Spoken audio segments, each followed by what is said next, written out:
সূচকের বড় উত্থান পতনের মধ্যেই সপ্তাহ ব্যবধানে দেশের প্রধান পুঁজিবাজার ঢাকা স্টক এক্সচেঞ্জে বাজার মূলধন বেড়েছে ১,২৩৫ কোটি টাকা। গেল সপ্তাহের প্রথম দিন রোববার আগের কার্যদিবস বৃহস্পতিবারের তুলনায় ৩,২৭০ কোটি টাকা বেড়ে বাজার মূলধন দাঁড়ায় ৭,০৯,০৬০ কোটি টাকায়। শেষ কার্যদিবস বৃহস্পতিবারে যা দাঁড়ায় ৭,০৭,০২৬ কোটি টাকায়।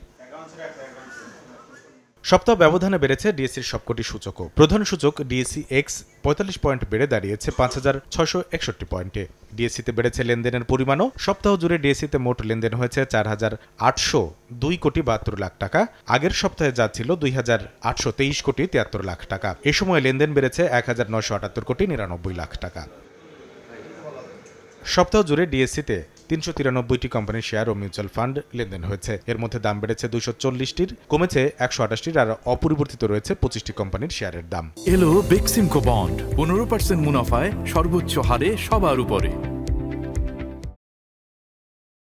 সপ্তাহের শেষ কার্যদিবসের লেনদেনের হিসাবে ডিএসসিতে দাম বৃদ্ধির শীর্ষে থাকা ৫ কোম্পানি সাইপ Powertec limited, legacy footwear, Indo Bangla pharmaceuticals, Advent pharma ও সিলভা ফার্মাসিউটিক্যালস।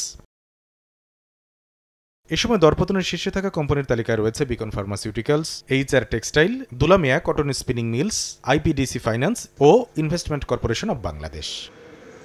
কামরুল হাসান সবুজ, সময় সংবাদ, ঢাকা।